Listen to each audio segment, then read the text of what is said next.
Hello student, এলবিটিআই study channel পক্ষ থেকে সবাইকে স্বাগত জানাই। আজকের ভিডিওর মাধ্যমে চতুর্থ শ্রেণী বাংলা বিষয় নিয়ে আরেকটা নতুন কোশ্চেন পেপার 2026-এ প্রথম পর্যায়ক্রমিক মূল্যায়নের জন্য কেমন ধরনের প্রশ্ন আসতে পারে তারই একটা সাজেশন, নমুনা কোশ্চেন উত্তর সহ বিস্তারিত আলোচনা করা হবে।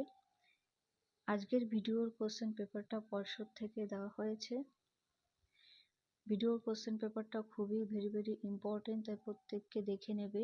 চতুর্থ শ্রেণী অন্য বিষয়ের উপরে অলরেডি সাজেশন দেওয়া হয়েছে, যদি না দেখে থাকো এই ভিডিওতে প্লেলিস্ট থাকবে, সেখান থেকে দেখে নিতে পারো। এছাড়াও অন্য ক্লাসেরও সাজেশন ভিডিও অলরেডি করা হয়েছে, পেয়ে যাবে। দেখো, তোমাদের এই পরীক্ষায় থাকছে 20 নাম্বার, সময় 40 মিনিটের। এটা নাম, রোল নাম্বার এবং বিদ্যালয়ের নামটা লিখতে হবে। প্রশ্নপত্রটি CCESS পদ্ধতি অনুসরণ করে করা হয়েছে। একের দাগে রয়েছে সবার আমি ছাত্র কবিতার প্রথম 4 লাইন মুখস্থ লিখবে, এর জন্য 4 নাম্বার।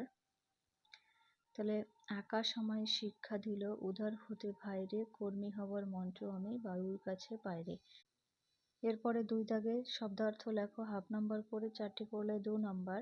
2 এর কয়ে মন্ত্রণা কথার অর্থ হয় পরামর্শ। খ নম্বরে পাঠশালা কথার অর্থ বিদ্যালয়। নাম্বার গতে খটকা কথার অর্থ হবে সন্দেহ বা সংশয়।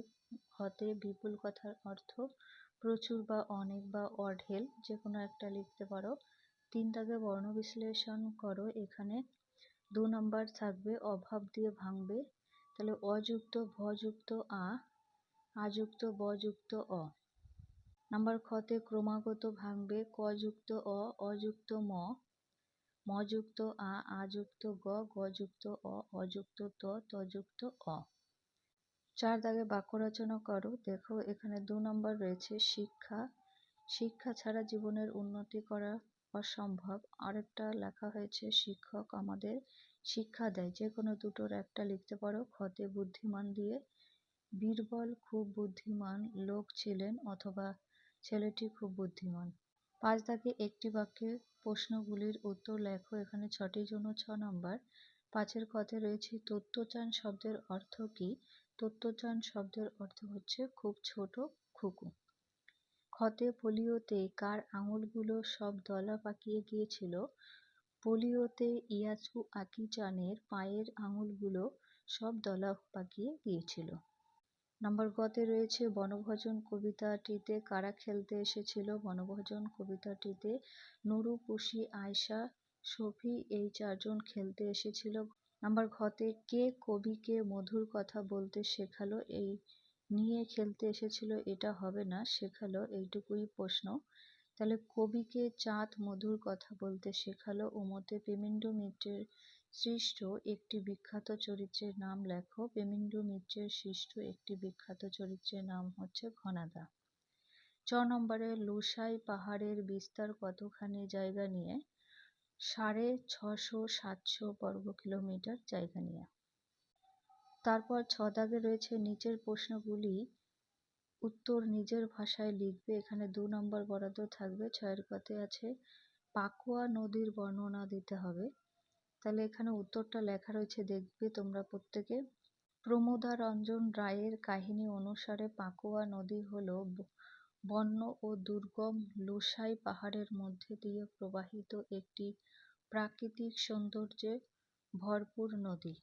এই নদীটি প্রায় 70-80 হাত চওড়া এবং এতে সাধারণত 1 কোমর গভীর জল থাকে। খতে ব্যঞ্জনধ্বনি কাকে বলে? উদাহরণ দিতে হবে। 2 নম্বর রয়েছে 1+1।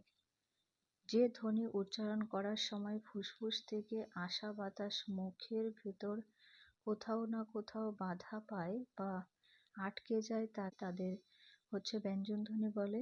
উদাহরণ দেখো, ক, খ, গ, ঘ, চ, ছ, জ, ঝ, ত, থ, দ, ধ, প, ফ, ব, ভ ইত্যাদি।